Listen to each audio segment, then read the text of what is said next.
Hello everyone, good evening. Today we are joined by Mr. Bibek Dhoj Thapa, a distinguished voice in the field of international relations and emerging technologies. He is currently serving as a program coordinator and research associate at, at the Nepal Institute of International Cooperation and Engagement, NICE, where his work explores the intersection of new technologies, security, and Nepal evolving neighboring dynamics. Mr. Thapa has also been a visiting fellow at the Institute of South Asian Studies, Sichuan University, China, contributing to the cross-regional academic collaboration. Presently pursuing his Masters in International Relations and Diplomacy at Tribhuvan University, he represents a new generation of scholars shaping South Asia's strategic discourse. We are excited to have you, sir, with us today to share your insights on technology, security, and Nepal's position in the current changing global order. Thank you so much, sir, for agreeing to speak with us on such a short notice. Thank you, Vidushi, for such a warm introduction, and thank you for having me over in your platform today. All right, so first of all, how are you, sir? How is the situation of I'm very good. Nepal now? The situation is quite stable right now, but it's still volatile. And so, like, there's a lot of reconfiguring and configuring going on between the parties themselves and these new emerging powers. So, there's still a lot of time left to see, like, how is the situation here. Okay. All right. So, and I was having like before this started, like there were a lot of speculations, like this started because of what do we say? Because of the protest of the social media platforms or whatever it is. Can you please tell me about what are your insights, like how the first protest started and how fast did they spread and all? Okay, so the call for protest had started first through Reddit. This was after the social media blanket ban that I think the call for protest had already started in Reddit, but it was Mhm. just limited to Reddit. It had not spread anywhere else. They were just discussing about it. And the call, like the discussions going on were mostly revolving around the lavish life of family members of the politicians, and discussions were drawn mostly from social media accounts of those people.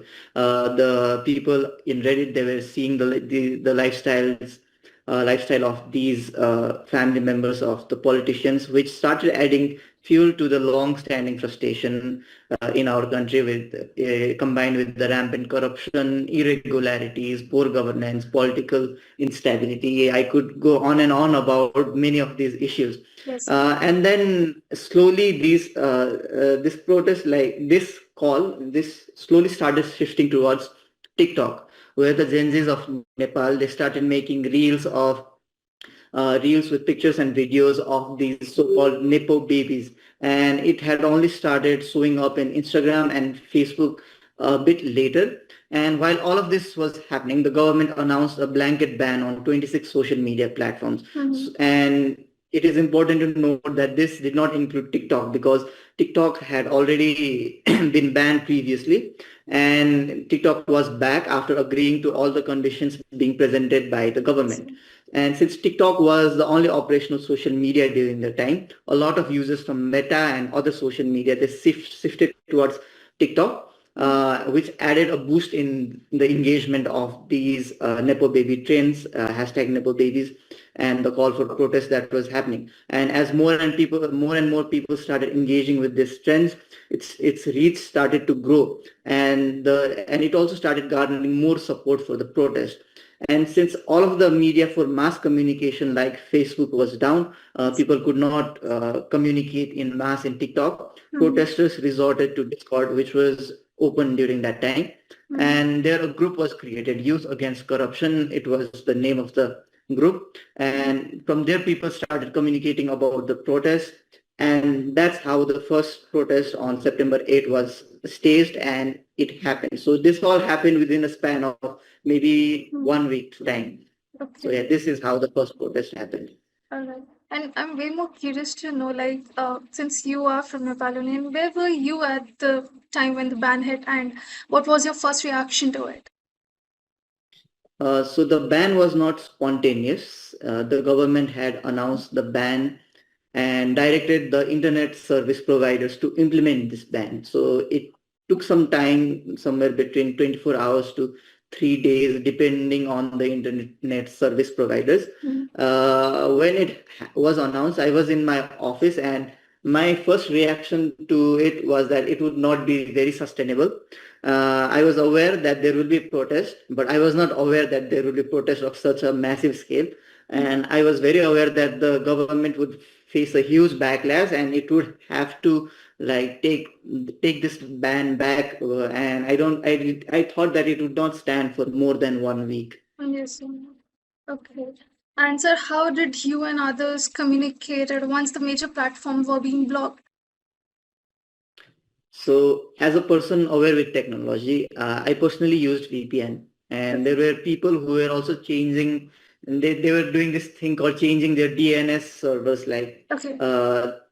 they would be changing the IP address of the devices, and they would be accessing all the social medias from that changed IP addresses. I think that's it. I don't have much knowledge about this changing DNS. So, and there are also people on TikTok who were teaching others how to change the DNS server. So and that's how people were using others, like bypassing this ban. And to be honest, the ban had not affected the communication on a personal level, especially for the Gen Zs, but it was creating a lot of hassle in business and e-commerce and in like day-to-day professional work, because a lot of people use WhatsApp. Even in our own office, we have a lot of online interns who work like international interns, and we use WhatsApp to communicate with them. And since WhatsApp was down, we could not like communicate effectively with our interns. And this is not a story of just our office. Like I think most of the offices had been facing these issues. Yes. But in order to understand the effect of this ban on a deeper level, you have to look at the villages of Nepal, not just the major cities. Most of the villages of Nepal currently are empty, or they are filled with elderly people right now, because most of the youngsters, they're leaving the country for better opportunities. And internet and social media was a lifeline for these families, as they would communicate with each other through this internet. And social media had helped to eliminate the distance between the families, even if it's virtually. But after this ban, how would the elderly who have like who barely know even how to use their cell phones and social media find their way around this ban to talk with their children? And after the ban was announced, I even saw a very emotional video of a mother.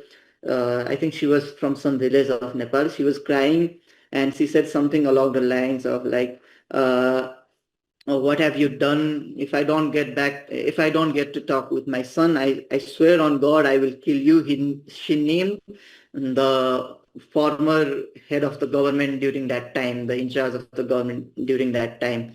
So, yeah. All right, sir. And was this moment spontaneous, or did some planning happen throughout the back channels or something?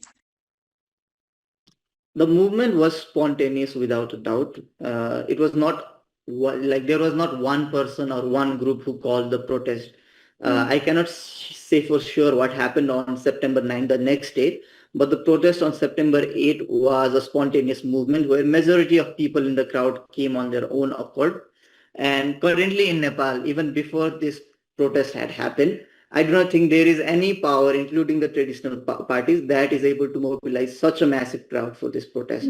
I think it was about, some people they are saying about 20,000 protesters. The police, they said about 12 to 15,000 protesters were there at the peak hour.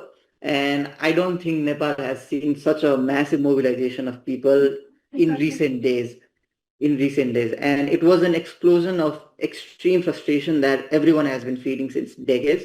And even the Gen Z groups which have emerged, if asked to do it again, I don't think they can mobilize such a big crowd of people on their accord. So it was a spontaneous movement, and most of the people there were there to show their own dissatisfaction. Yes, sir. Actually, there are a few speculations that this moment is being backed by some of the superpowers and all. Like, it's not just the Gen Z, there are some other factors also influencing it. So, what is your say into it? Like I said, cannot say what happened on September 9, but on September 8, I don't think anybody was aware that there would be such a massive turnout of Okay. people there. I've even written in one article, even the state mechanisms were unaware. They seemed so ill prepared to face such a massive number of people. Yes. And like the people saying that it was mobilized by foreign powers. How Mm. can you say like 12,000, 15,000 people? Are they all foreigners? I didn't see any foreigner there. All of them were students. But on September 9, once a movement which causes a country to become unstable happens, I think every power which has interest in that country is bound to be active. It is bound to try to make the movement into like it will try to utilize the movement and try to take the movement's direction in its own interest. So I don't think it's very new for Nepal because we've seen many movements in the past and we've heard many accusations in the past in the same movements about foreign interference. Yes. So I think it will only be revealed with investigation and we will know more about it in the future. But like I said, September 8, it was a spontaneous protest led by the youth who came there on their own accord. And I cannot say what happened on September 9 right now. Okay. All right. And so, what were the most powerful moments and the symbols during the protest? So I think one of the most circulating images is the picture of a shoe where it's a bloodied sneaker, right? It's a bloodied trainer, and Mm. it is the shoe is one of the first protesters who got shot in the leg. Some protesters carried him to the hospitals while it was happening. Other protesters they took the shoe and held it high for all of the world to see, and I think they took a lot of pictures of the shoe, and it was even put on the top of a traffic cone in the middle of the street of the in front of the House of the Parliament.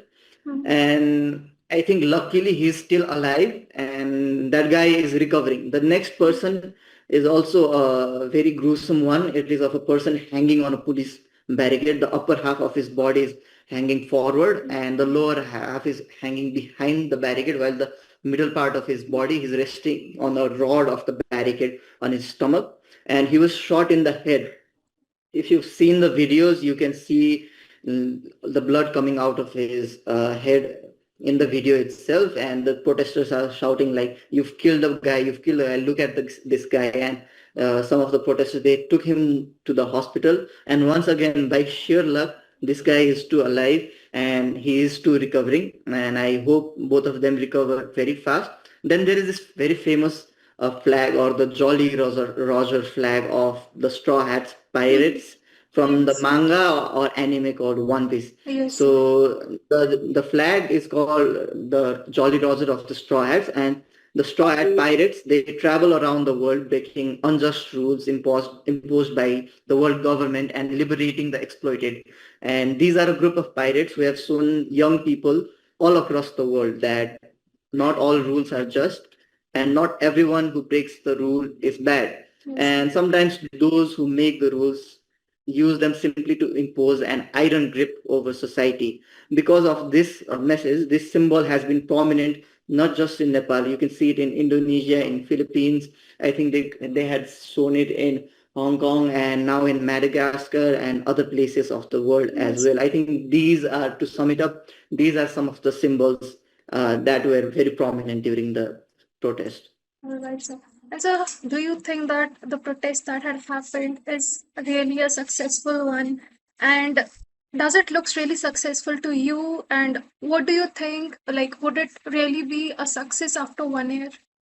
How do you see Nepal? In short, how do you see Nepal after 1 year after this whole protest?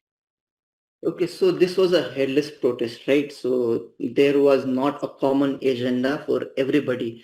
So the 12,000, 15,000 people there, they might have some common agendas, like they needed good governance, end to the corruption, Mm. and a stop to the same people or the same faces on the as the head of the government, as the head of the parties. Those were some common agendas, but there was not much consensus and much discussion about what the protest actually is about. So it is difficult to gauge right now if the protest was a success or not. But looking at the turn of events right now, the number one priority must be holding elections. For me, success would be if the top leaders of the parties respectfully hand over their leadership to the next generation within their own party by seeking a graceful exit.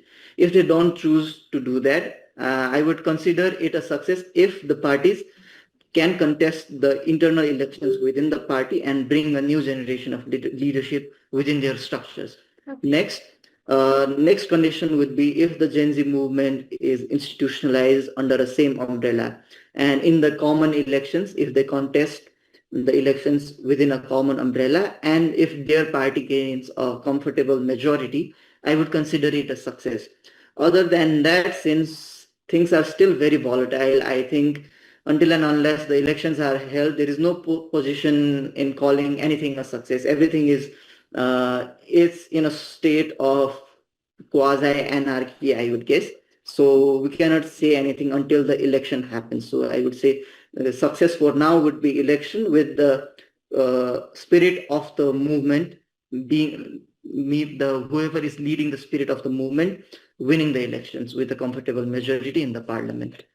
Okay, so all right, so that's it from my side. Thank you so much for taking out time from your busy schedule, and yes, wishing you all the very best. Hopefully, we'll be having another debate or we'll be meeting up again soon.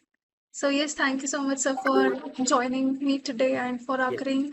So yeah, that's it from my Okay, side. so thank you so much, Vidushi. I wish you all the best for this endeavor, whatever you've started. All right. And yes, hopefully, I would love to talk on this platform once again very soon. So good Sure. luck with everything. Sure, sir. Thank you so much, sir. Have a good day.